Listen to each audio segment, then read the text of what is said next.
This is QTV Nightly News coming to you from our studios on Karaba Avenue. I am Umudu Gajaka and thank you for joining us. First, here are the main news headlines. The first plane loaded bringing pilgrims from Hajj landed in Banjul International Airport on Saturday morning. A national dialogue of National Assembly members, religious and traditional leaders was convened as part of efforts to cope sexual and gender-based violence. In what is becoming the cement saga, the Gambia Cement Importers Association held a press conference on Friday to address and rebut claims made by Jar Oil Company Limited at a press conference last week. In international news, today, the 29th of June, is the International Day of the Tropics. This day celebrates the extraordinary diversity of the tropics while highlighting unique challenges and opportunities faced by the nations of the tropics. Also in international news, we look back on June's World Health Assembly convened in Geneva. Those were the news headlines. Now the news in detail.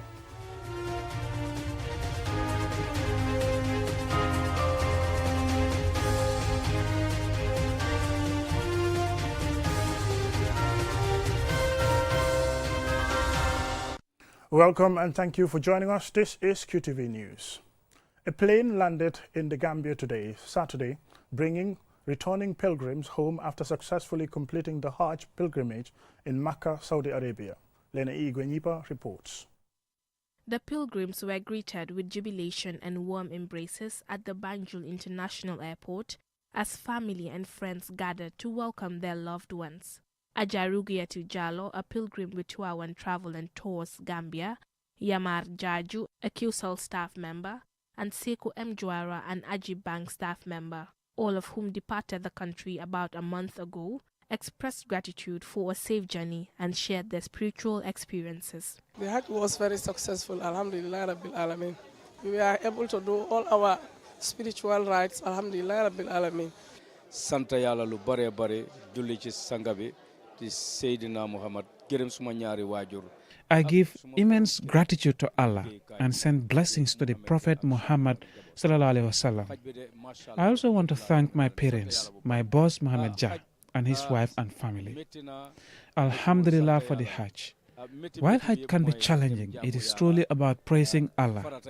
Despite the difficulties, fulfilling all the obligations is an act of worship. MashaAllah. Alhamdulillah, we have done all the arkan, what they said in Arabic. We have done all the manasik al-hajj. We have no any problem, alhamdulillah. First of all, I thank the chairman of the Q group, Muhammad Jah, and his good wife, Aisha. Fode Sambu Sise from the Hajj Commission praised all Hajj operators for a job well done, leading to the successful completion of Hajj 2024. All operators are all committed to their work, competent enough, and they did their best. Alhamdulillah, everything went well. Our work was even very easy for us because the way they handle their matters, handle pilgrims, their accommodations are of good standard, the food served to the pilgrims are of standard.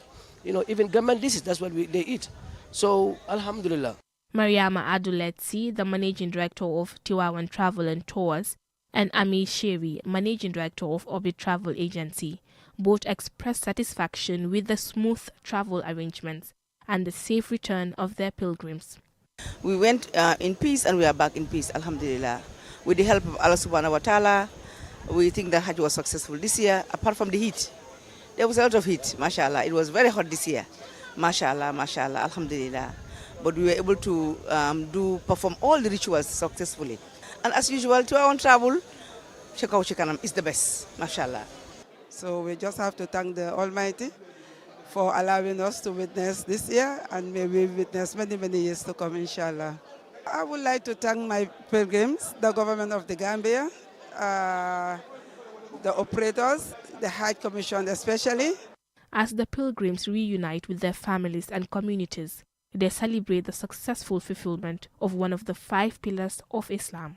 The Hajj serves as a source of inspiration and spiritual upliftment for many.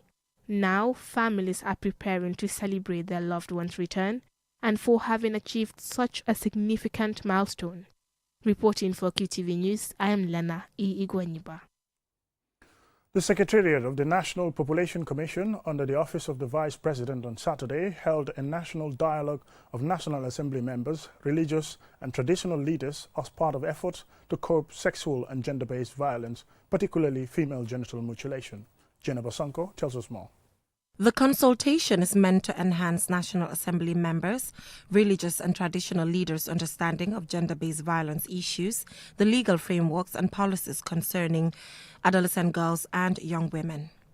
Through the consultation, the participants will be equipped with the necessary knowledge and skills to effectively make decisions on SGBV issues involving adolescent girls and young women in the country.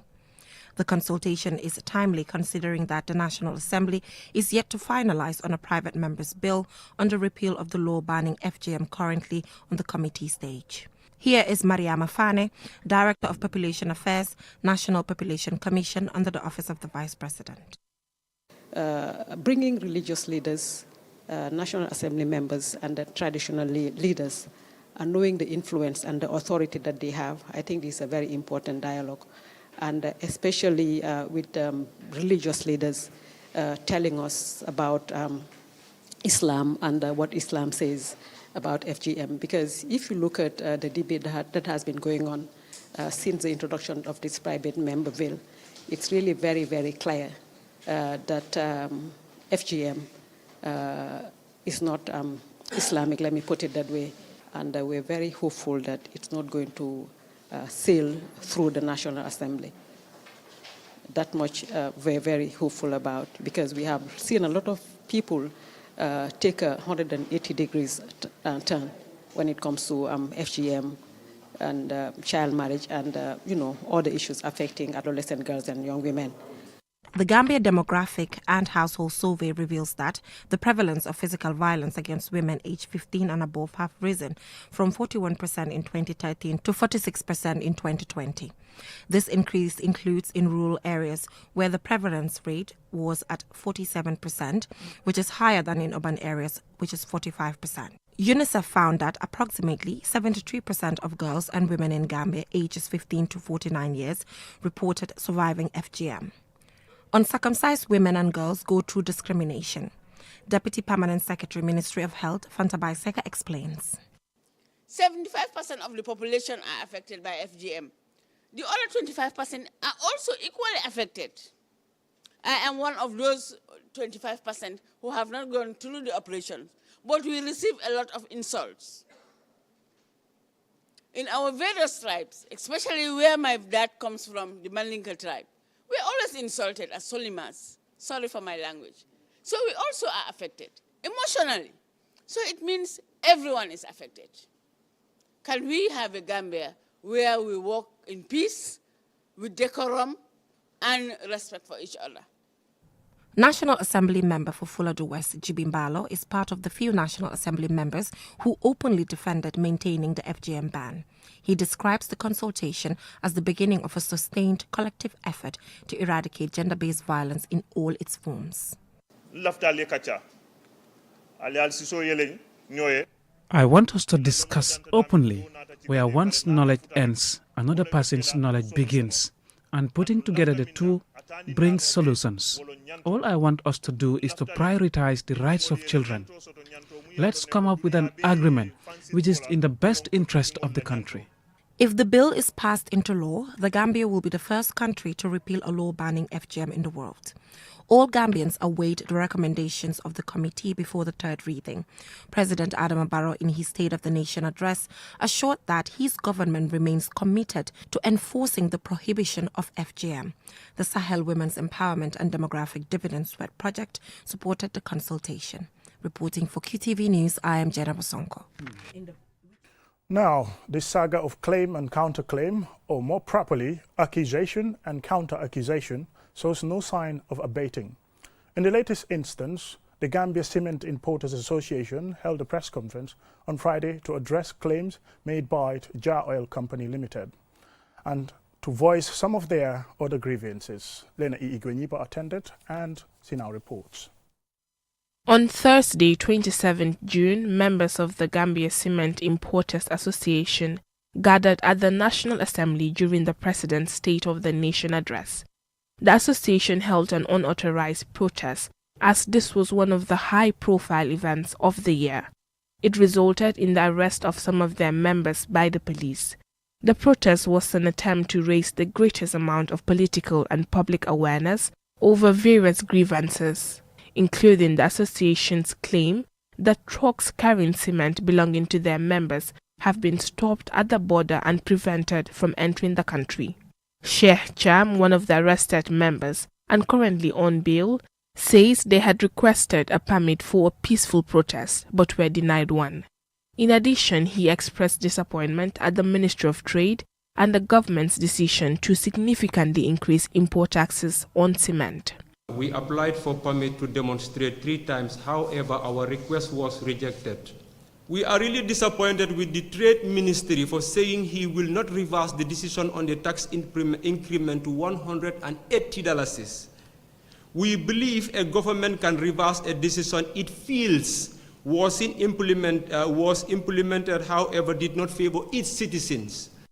Sheikh Cham further criticized what he termed the selective enforcement of import bans and duties, arguing that this supports monopolizing the cement business and unduly favors Jar Oil Company.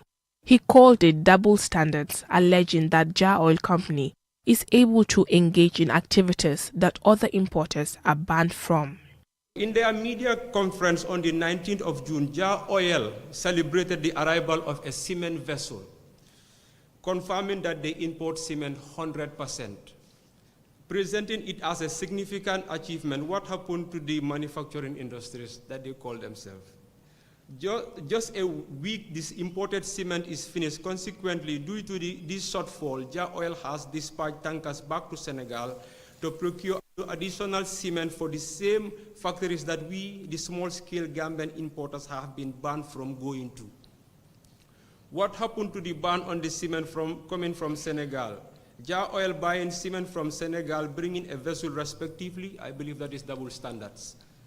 The directives that the government has taken patronizes the interest of a single individual over the economic well-being of Gambians, risking high prices, reduced supply, redundancy, and strained trade relationships. Mr. Cham emphasized the proactive steps the association has taken to seek solutions and reaffirmed its commitment to exploring all possible avenues to achieve their goals. We have made every effort to engage in dialogue with the government. We have spoken with several members of the presidential cabinet. Additionally, we have held multiple meetings with the Ministry of Trade and GRA. We will continue to engage the government and explore all avenues possible to make sure there is free trade for all the youths of this country. So we are calling on the government to reassess its policy, patronize fair trade and support competitive market. We further demand an economic impact assessment and hold responsible officials accountable for anti-business policies. The association urged the government to hear their concerns and reconsider the decision to raise custom duties on imported Senegalese cement from $30 to $180 per bag. They warned that this drastic hike would not only cripple small importers, but also drive up construction costs across the country, stalling vital development projects. Reporting for QTV News, I am Lena E. Iguanyuba. Time for a commercial break, and when we return, we still have some more stories, including international news. Now, with QCell's 5G network, experience speeds like never before with our new 5G Rocket Fixed Internet plan. Get speeds from 10 Mbps to 100 Mbps. Your 5G-enabled devices. Walk into QCell headquarters to get one of our 5G routers and experience the true feeling of 5G. Only with QCell. QCell brings you the future, tech, innovation, incredible speed. The future is now. For more information, call our customer care on 111. QCell, Sunyapus. We innovate, others follow. Terms and conditions apply. Get a QCell SIM card for free. Yes, absolutely free. Walk into any of our customer care centers and get a SIM free of charge. With a QCell SIM card, you can get the fastest and the most reliable internet plus wide range of amazing services. So rush now to any of our care centers and get a free SIM now. For more information, call our customer care on 111. QCell Sunyubus. We innovate, orders follow. Terms and conditions apply.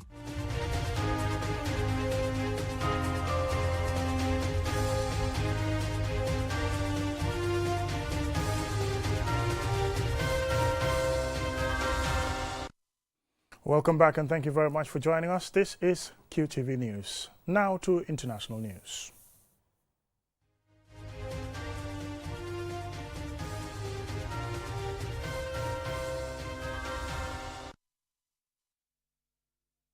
In international news, today the 29th of June is the International Day of the Tropics. This day celebrates the extraordinary diversity of the tropics while highlighting unique challenges and opportunities nations of tropics face. Julian Jai reports. The United Nations General Assembly established the International Day of the Tropics on the 14th of June 2016 through resolution. The date was chosen to commemorate the anniversary of the first State of the Tropics report launched in 2014. This groundbreaking report was as a result of collaboration among 12 leading tropical research institutions. It provided a unique and comprehensive perspective on the rapidly changing tropical regions of our planet. The day was designated to raise awareness of the specific challenges faced by tropical areas, the far-reaching implications of the issues affecting the world's tropical zone, and the need at all levels to raise awareness and to underline the important role that countries in the tropics will play in achieving the Sustainable Development Goals. It provides an opportunity to take stock of progress across the tropics, to share tropical stories and expertise, and to acknowledge the diversity and potential of the region. The tropics are a region of the Earth, roughly defined as the area between the Tropic of Cancer and the Tropic of Capricorn. Although topography and other factors contribute to climate variation, tropical locations are typically warm and experience little seasonal change in day-to-day temperature.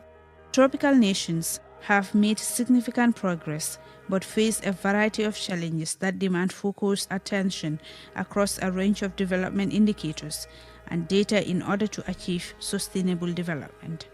By 2050, the region will host most of the world's people and 2/3 of its children. Consistent with the higher levels of poverty, more people experience undernourishment in the tropics than in the rest of the world. The proportion of the urban population living in slum conditions is higher in the tropics than in the rest of the world. The tropics host nearly 95% of the world's mangrove forests by area and 99% of mangrove species. The tropics have just over half of the world's renewable water sources, that is 54%, yet almost half of their population is considered vulnerable to water stress. Biodiversity is greater in the tropics. However, loss of biodiversity is also greater in the tropics than in the rest of the world. For QTV News, I am Julian Yai. Also in international news, as the world continues to grapple with the aftermath of the most severe pandemic in a century, the Ministers of Health and other high-level country representatives convened in Geneva for the 77th World Health Assembly under the theme, All for Health, Health for All. This story by Jildan Jai is narrated by Aldel Deli Campbell. The 77th Health Assembly features high-level participation from political leaders, ambassadors, and representatives from civil society and non-state actors, underscoring the global commitment to advancing the public health agenda.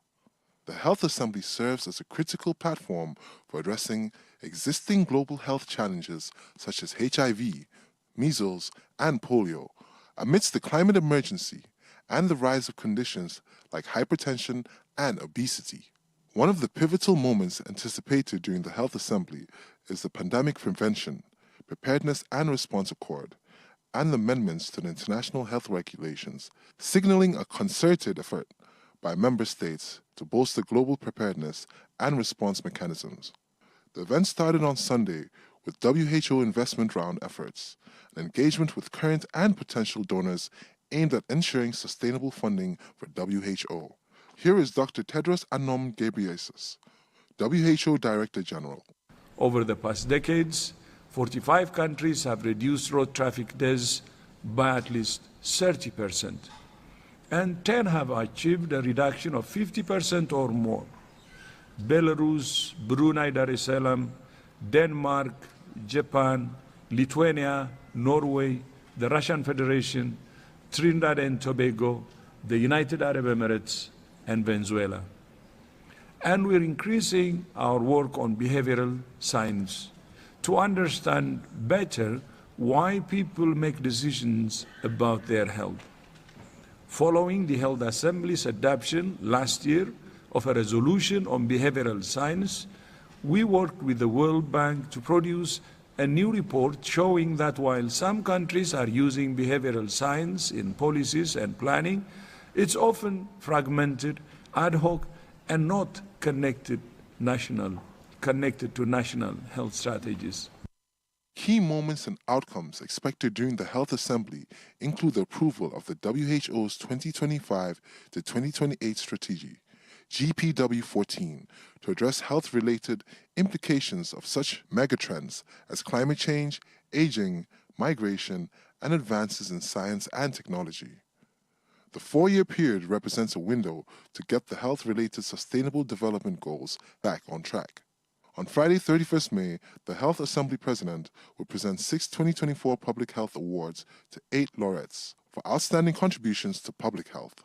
As WHO's highest decision-making body, the Health Assembly sets out the organization's policy and approves its budget. The Health Assembly is attended by delegations from all 194 WHO member states. Aldel Dele Campbell reporting for QTV News. Now, before we end this news bulletin, here's a recap of our main news headlines. Bringing pilgrims back from Hajj landed at the Banjul International Airport on Saturday morning. A national dialogue of National Assembly members, religious and traditional leaders convened as part of efforts to cope sexual and gender-based violence was held. In what is becoming a cement saga, the Gambia Cement Importers Association held a press conference on Friday to address and rebut claims made by Jar Oil Company Limited at a press conference last week. In international news today, the 29th of June, is the International Day of the Tropics. This day celebrates the extraordinary diversity of the tropics while highlighting unique challenges and opportunities faced by the nations of the tropics. Also in international news, we look back on this June's World Health Assembly convened in Geneva, Switzerland. That's it for QTV News tonight. Join Ade Darame and Mumudun Boj for This Week in Review and Lamin Sonko providing the sign language interpretations. Thank you very much. Have a lovely Saturday night. Bye.